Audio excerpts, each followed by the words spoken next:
Hello friends, स्वागत है आपका मकवाना कोचिंग क्लासेस में। एनसीईआरटी की जो 9th क्लास की किताब चल रही है साइंस की, उसके तहत ये 5वां चैप्टर है पादप और जंतु में प्रजनन। तो इसके बहुत ही इंपॉर्टेंट क्वेश्चन रहेंगे जो कि जितने भी वनडे एग्जाम है उसमें सब भी में। तो शुरू करते हैं। पहला क्वेश्चन, अलैंगिक प्रजनन में कितने जनक शामिल होते हैं? अलैंगिक प्रजनन में कितने जनक शामिल होते हैं? 1, 2, 3 या 4? तो असेक्सुअल जो रिप्रोडक्शन होता है उसमें से केवल और केवल एक ही जनक शामिल होता है, इसलिए इसका एक आंसर आएगा। किस प्रक्रिया में या किस प्रक्रिया से यीस्ट का प्रजनन होता है? ऐसी कौन सी प्रक्रिया जिससे यीस्ट का प्रजनन होता है? कलिका बनना, बीजाणु बनना, विखंडन या लैंगिक प्रजनन? तो क्वेश्चन नंबर 2 का सही आंसर है कलिका बनना। क्वेश्चन नंबर 3 की बात करें, लैंगिक प्रजनन में किस प्रकार की कोशिका मिलती है? तो लैंगिक प्रजनन में किस प्रकार की कोशिका मिलती है? तो युग्मक प्रकार के गैमेट्स मिलती हैं। क्वेश्चन नंबर 4 की बात करें, निम्न में से कौन सा अलैंगिक प्रजनन का उदाहरण है? कौन सा अलैंगिक प्रजनन का उदाहरण है? अंकुरण, विखंडन, निषेचन या परागण? तो क्वेश्चन नंबर 4 का सही आंसर आएगा ऑप्शन नंबर बी, विखंडन एक अलैंगिक प्रजनन का उदाहरण है। क्वेश्चन नंबर 5 की बात करें, युग्मनस किसका उदाहरण है? जाइगोट्स किसका परिणाम है? तो बहुत ईजी आंसर 5 का बी, फर्टिलाइजेशन निषेचन का है। क्वेश्चन नंबर 6 की बात करें, कौन सा लैंगिक प्रजनन की विशेषता है? तो लैंगिक प्रजनन की विशेषता कौन सी है? तो क्वेश्चन नंबर 6 का सही आंसर है जेनेटिक डाइवर्सिटी, आनुवंशिक विविधता। अगला क्वेश्चन है, मछली में बाह्य निषेचन कहाँ होता है? एक्सटर्नल जो फर्टिलाइजेशन होता है वो कहाँ होता है? शरीर के अंदर, जल में, भूमि में या गर्भाशय में? तो क्वेश्चन नंबर 7 का सही आंसर आएगा जल में। मछली में जो बाह्य निषेचन होता है वो जल में होता है। क्वेश्चन नंबर 8 की बात करें, किस पौधे में विखंडन द्वारा प्रजनन होता है? विखंडन के द्वारा किस में प्रजनन होता है? स्पाइरो वगैरह, गुलाब, आम या फिर गेहूँ?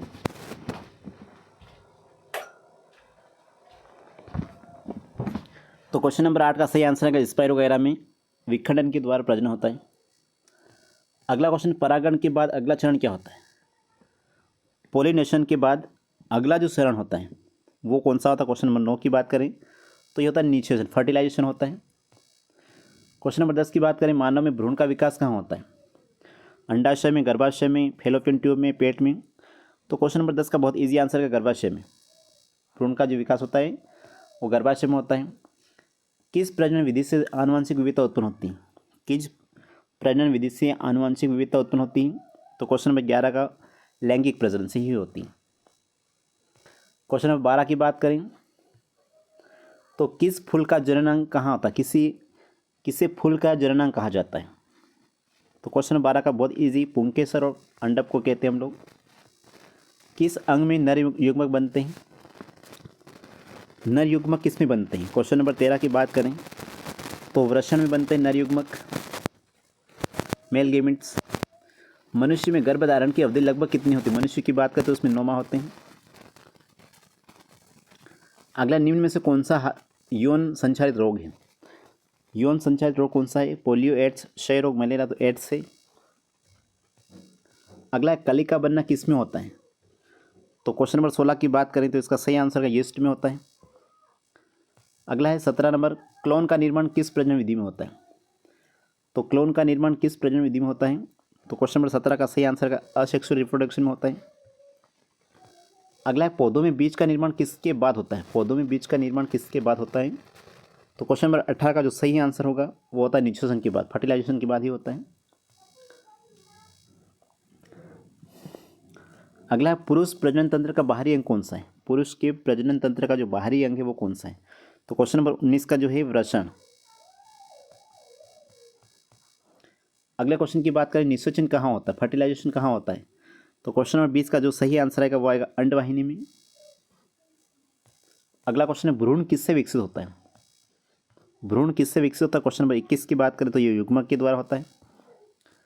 अगले क्वेश्चन की बात करें, स्त्री जनन कोशिका कौन सी होती है? स्त्री जनन कोशिका कौन सी होती है? क्वेश्चन नंबर 22 की बात करें तो ये अंडाणु होती है।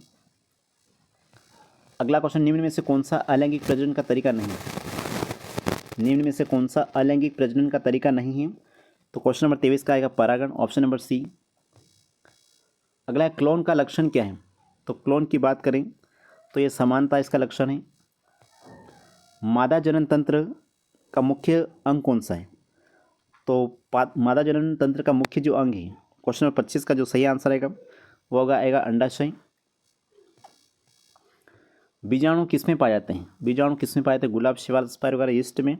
तो क्वेश्चन नंबर 26 का जो सही आंसर आएगा वो शैवाल में है। अगला है परागण किसके बीच होता है? परागण किसके बीच होता है? तो क्वेश्चन नंबर 27 का सही आंसर है पुंकेसर और अंडक के बीच, स्टिग्मा और पोलिनेशन के बीच। अगला निम्न में से कौन सा लैंगिक जनन का लाभ है? लैंगिक जनन का लाभ कौन सा है? तो क्वेश्चन नंबर 28 की अगर हम बात करें तो इसका सही आंसर आना चाहिए आनुवांशिक विविधता, जेनेटिक डाइवर्सिटी। अगला है जनन स्वास्थ्य बनाए रखने का उपाय क्या है? जनन स्वास्थ्य बनाए रखने का उपाय क्या है? तो क्वेश्चन नंबर 29 का सही आंसर आएगा संतुलित आहार, स्वच्छता, टीकाकरण, सभी जनन स्वास्थ्य बनाए रखने का एक उपाय है। पौधों में परागण कहाँ बनते हैं? पौधों में परागकण कहाँ बनते हैं? क्वेश्चन नंबर 30 की अगर हम बात करें तो पुंकेसर में बनते हैं। अगला है अलैंगिक प्रजनन में कितनी संतान उत्पन्न होती है? अलैंगिक प्रजनन में कितनी संतान उत्पन्न होती हैं? तो क्वेश्चन नंबर 31 का जो सही आंसर रहेगा वो आएगा समान। अगला है बीजाणु किस प्रजनन विधि में सहायक है? बीजाणु जो होते हैं वो किस प्रजनन विधि में सहायक होते हैं? तो क्वेश्चन नंबर 32 का जो आएगा वो अलैंगिक आएगा, असेक्सुअल रिप्रोडक्शन आएगा। अगला निषेचित अंडाणु को क्या कहते हैं? फर्टिलाइजेशन जो ओव्यूल होते हैं उसको क्या कहते हैं? तो क्वेश्चन नंबर 33 का युग्मक कहते हैं उसको हम लोग। किस जनन विधि में समय अधिक लगता है? किस में समय अधिक लगता है? Question number 34। लैंगिक सेक्सुअल रिप्रोडक्शन में समय अधिक लगता है। भ्रूण में किस प्रकार की कोशिका विभाजन होता है? भ्रूण में इम्ब्रियो में किस प्रकार का कोशिका विभाजन होता है? तो क्वेश्चन नंबर 35 मिथोसिस।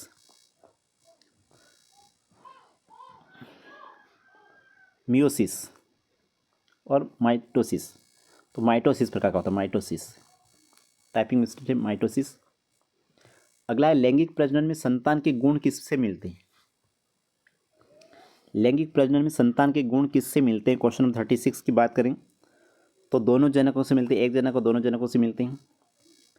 किसे युग्मक कहते हैं? क्वेश्चन नंबर 37 की बात करें तो अंडाणु शुक्राणु को युग्मक कहते हैं। निम्न में से कौन सा अलैंगिक प्रजनन का तरीका है? तो क्वेश्चन नंबर 38 की बात करिए विखंडन है। अगला है किस अंग में भ्रूण का पोषण होता है?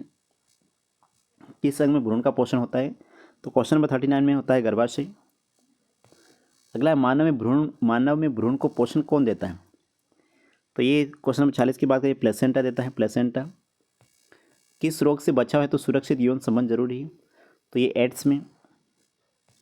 अलैंगिक प्रजनन में क्या नहीं होता? क्वेश्चन नंबर 242 की बात करें तो अलैंगिक में निषेचन नहीं होता है। किसमें परागण नहीं होता? क्वेश्चन नंबर 43 तो किसमें परागण नहीं होता? स्पाइरो वगैरह में परागण नहीं होता। मादा जनन तंत्र में अंडाणु कहाँ बनते हैं? तो क्वेश्चन नंबर 44 की बात करें तो ये अंडाशय में बनते हैं। भ्रूण के विकास की शुरुआत कब होती है? भ्रूण के विकास की शुरुआत कब होती है? 45 की बात करें तो निषेचन के बाद होती है भ्रूण के विकास की शुरुआत। किस जनन विधि में आनुवंशिक रूप से भिन्न संतान उत्पन्न होती है? तो 46 का बहुत इजी आंसर लैंगिक। भ्रूण किसमें विकसित होता है? इम्ब्रियो किसमें विकसित होता है? तो 47 का गर्भाशय।